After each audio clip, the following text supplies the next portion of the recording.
Hello दोस्तों, स्वागत है आपका ITI क्रैक में। मैं चंदन कुमार। आज हम लोग आर्मेचर के बारे में पढ़ेंगे। इसकी पहले वाले क्लास में हम लोगों ने बॉडी और पोल शू के बारे में पढ़ा और आज हम आर्मेचर के बारे में पढ़ेंगे कि आर्मेचर क्या होता है, इसका काम क्या होता है, कितने प्रकार के होते हैं। तो आप लोग स्क्रीन पर देख पा रहे होंगे।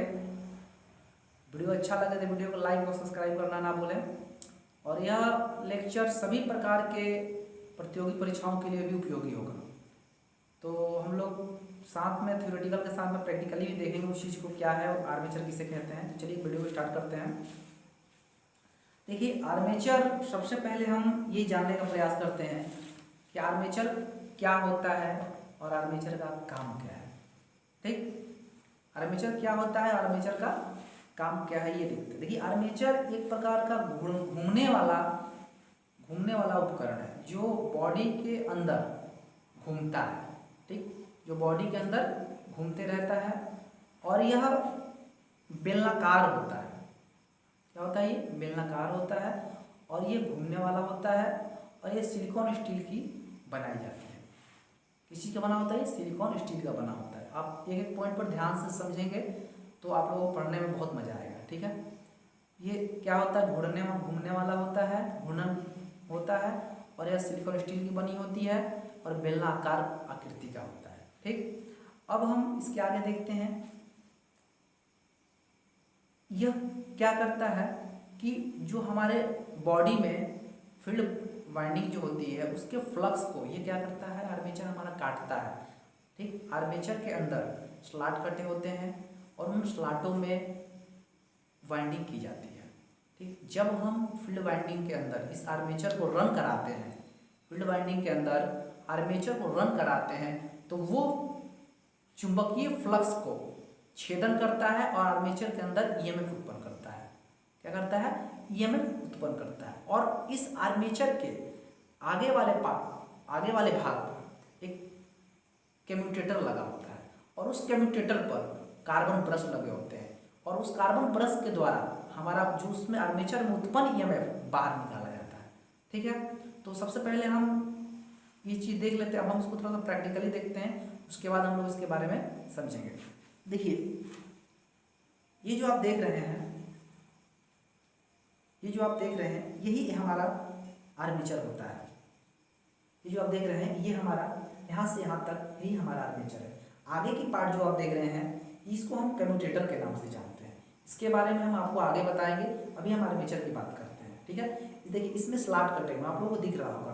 ठीक, इसमें स्लॉट कटे हुए हैं। इन स्लॉटों में हमारी वाइंडिंग स्थापित की जाती है। इन्हीं स्लॉटों में हमारी वाइंडिंग स्थापित की जाती है और यही एक घूर्णन गति होती है, घूमने वाला होता है। इसके पीछे वाले भाग पे आप देख सकते हैं कि पंखी लगी हुई है जो इस आर्मेचर को ठंडा करता है। ये लेमिनेटेड आप देख रहे हैं कि ये लेमिनेटेड पत्तियों को देख रहे हैं आप। देखिए, ध्यान से देखेंगे तो ये अलग अलग पत्तियों को एक करके बनाया जाता है ताकि इसमें उत्पन्न होने वाले हिस्टेरिसिस और एडी करंट के लॉस को कम किया जा सके। ठीक, अब देखिए, आप देख रहे हैं ये बहुत छोटी छोटी पत्तियों को एक करके, लेमिनेटेड पत्तियों को एक करके बनाया जाता है। ये जो आप आगे की भाग देख रहे हैं इसे हम लोग कम्यूटेटर के नाम से जानते हैं। इसका काम क्या होता है कि यह अब हम जानते हैं कि किसी भी जनरेटर के अंदर, किसी भी मोटर के अंदर जो उत्पन्न होता है वो ईएमएफ कौन सा होता है? एसी स्वभाव का होता है। और उस एसी स्वभाव को ये कम्यूटेटर हमारा क्या करता है? डीसी में कन्वर्ट करता है। इसका कम्यूटेटर का बस यही काम होता है। इसके कुछ मुख्य भाग हम देख लेते हैं, इसकी क्लास में हम समझेंगे। ये देखिए, जो आप देख रहे हैं इसकी कॉइल का आकर जो है जुड़ा हुआ है, इसे हम लोग राइजर के नाम से जानते हैं। ये जो आप देख रहे हैं ये उभड़ा हुआ भाग है, इसको हम लोग राइजर कहते हैं। और इसके यहाँ आप देखेंगे लाइनिंग बना हुआ है। आप एक अलग अलग पत्तियों को देख सकते हैं। आप तांबे की पत्तियां अलग अलग लगाई हुई हैं इस तरह से। इसको हम लोग सेगमेंट के नाम से जानते हैं।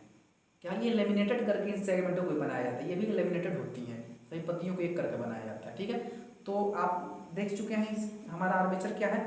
ठीक, अब इसके बारे में थोड़ा बहुत हम लोग जानते हैं। तो हम लोगों ने आर्मेचर को देखा।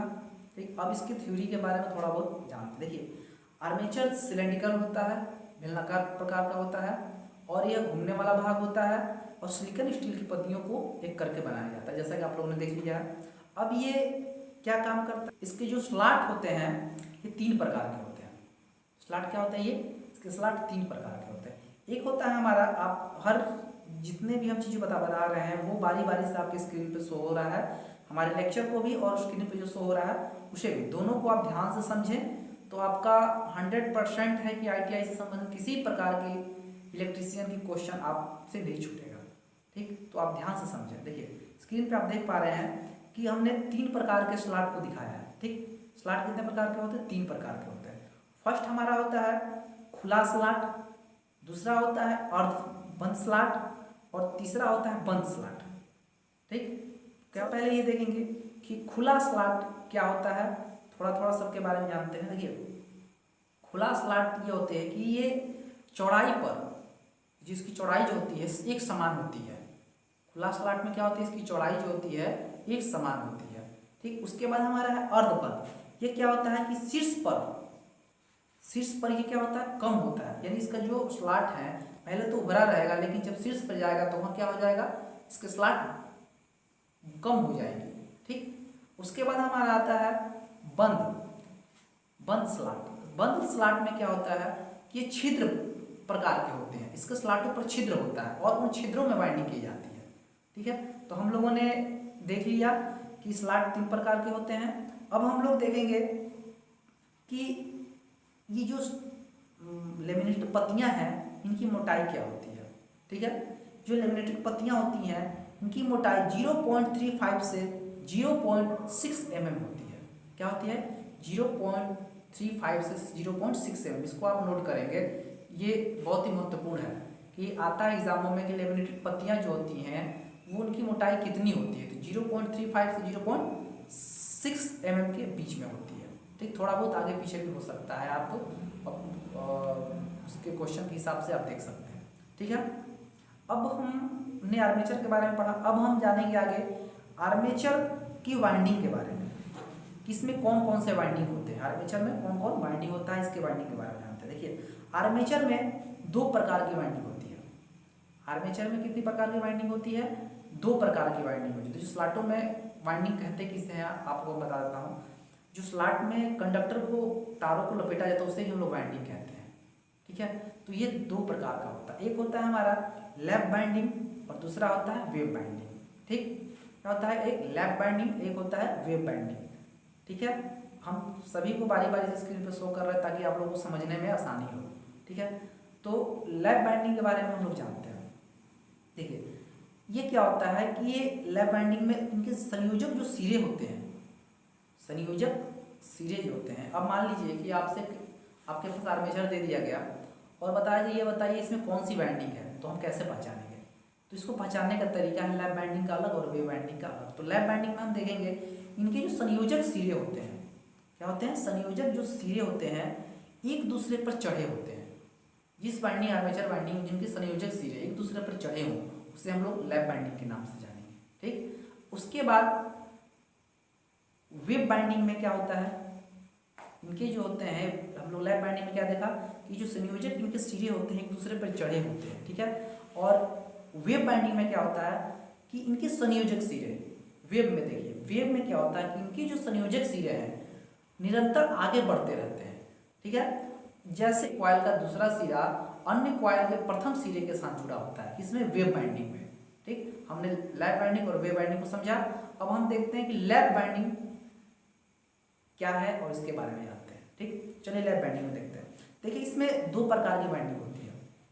ठीक, लैप बाइंडिंग में 2 प्रकार की बाइंडिंग होती है, एक होती है सिंप्लेक्स लैप बाइंडिंग और दूसरा होता है मल्टीप्लेक्स लैप बाइंडिंग। ठीक, एक होता है सिंप्लेक्स लैप बाइंडिंग और एक होता है मल्टीप्लेक्स लैप बाइंडिंग। ठीक, अब देखिए सिंप्लेक्स लैप बाइंडिंग में क्या होता है, इसमें जितने पथ होते हैं, पथ यानी आप जान सकते हैं कि पथ मतलब रास्ता, जितने पथ होते हैं उतने ही पोल होती है। ठीक, जितने पथ होते हैं उतने ही पोल की संख्या होती है। अब आप लोग समझ रहे होंगे पोल क्या होता है, तो ये बाइंडिंग का चैप्टर है, बाइंडिंग में समझा जाता है कि पोल किसे कहते हैं। ऐसे मैं आप लोगों को बता देता हूँ। देखिए किसी भी जब हम मोटर को बाइंडिंग करते हैं तो उसमें पोल होता है। जब एक कॉइल का सेट, जब मोटर है एक कॉइल का सेट जब पूरा हो जाता है और किसी मोटर में जब हम 2 कॉइल के सेट को पूरा किए हैं तो उसे हम लोग क्या कहेंगे, 2 पोल में कहेंगे। वही कॉइल जब 4 सेट में आएगा सब 4 पोल में कहेंगे। जब वाइंडिंग क्लास आएगी तो मैं आपको बताऊंगा कि पोल किसे कहते हैं। ठीक है, तो इस तरह से हमने समझा कि जितने पथ होते हैं उतने ही पोलों की संख्या होती है। ठीक, और इसमें कम्यूटेटर पिच की संख्या 1 होती है। क्या होता है? कम्यूटेटर पिच की संख्या 1 होती है।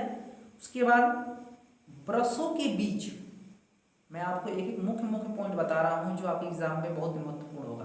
ठीक है, कि ब्रशों के बीच समानांतर पथों की संख्या पोल की संख्या के बराबर होता है। किसमें? सिंप्लेक्स लैप बाइंडिंग में। ठीक, अब हम आगे देखेंगे मल्टीप्लेक्स।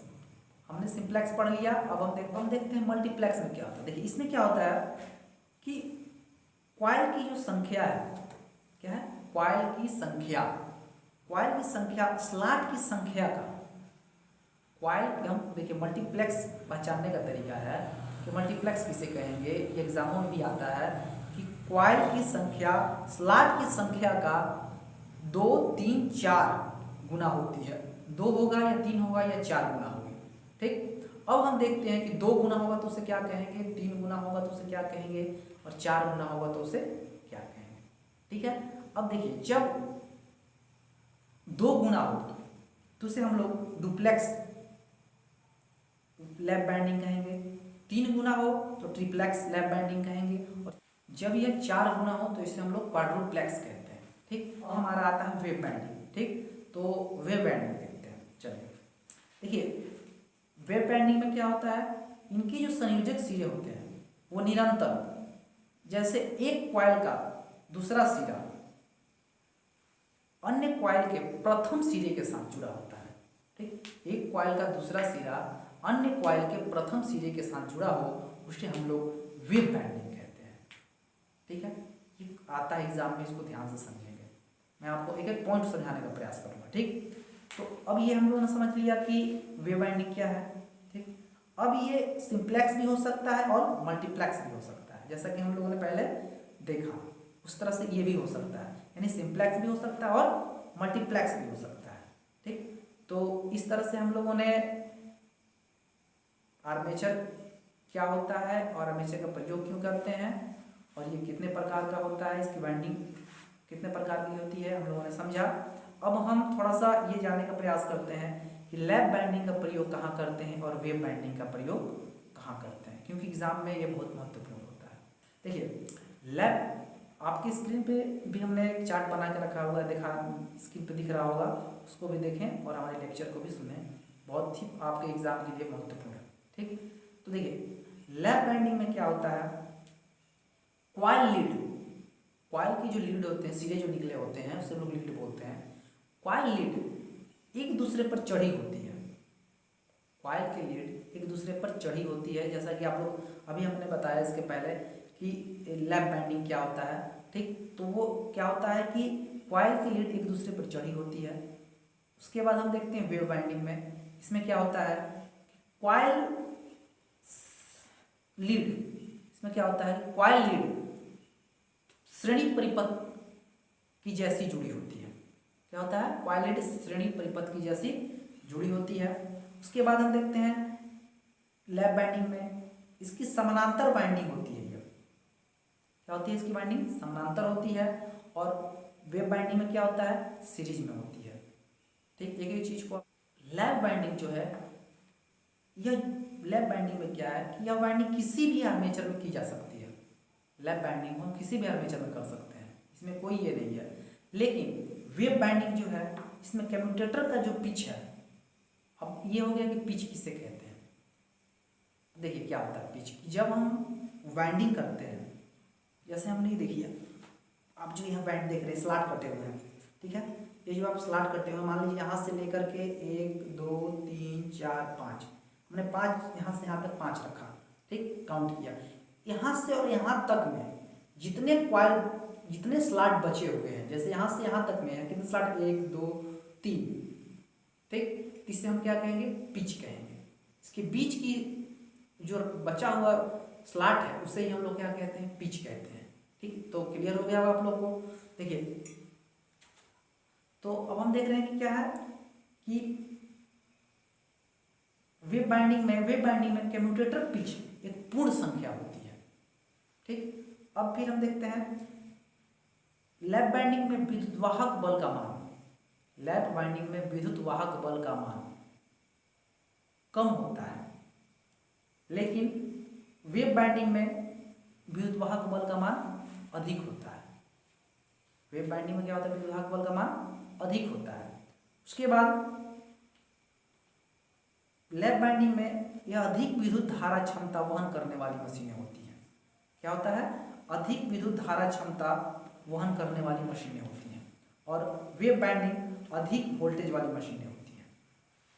देखिए इसमें हम लोग एक पॉइंट और है कि पोलों की संख्या कितनी क्यों ना हो, लेकिन पथ की संख्या क्या होती है, 2 होती है। पोल कितने भी हो लेकिन पथ क्या होता है हमारा, 2 ही होता है। ठीक है, तो अब हमारा देखिए इसमें थोड़ा सा ही है, इसलिए मैंने आपको बताया ये कि आप समझ सकते हैं कि वेव बाइंडिंग जो है अधिक वोल्टेज वाली मशीन होती है। ठीक, और लैप बाइंडिंग जो है कम वोल्टेज वाली मशीन होती है। इसमें क्या, देखिए लैप बाइंडिंग में क्या होता है कि जितने पथ होते हैं उतने पोल होते हैं, लेकिन वेव बाइंडिंग में क्या होता है कि पथ 2 ही होता है, पोलों की संख्या चाहे कितनी क्यों ना हो। जब हम सोच क्या 2 है और पोलों की संख्या अधिक है तो रास्ते केवल उसके 2 हैं, तो वोल्टेज का मान अधिक होगा। और जैसे ही पथों की संख्या जितनी हो उतने ही पोलों की संख्या हो, तो उसमें क्या होगा, ईएमएफ का मान बढ़ जाएगा, जिससे वोल्टेज का मान कम हो जाएगा। तो इस प्रकार से हम लोगों ने डीसी जनरेटर के आर्मेचर के टॉपिक को देखा। तो आगे क्लास इसी तरह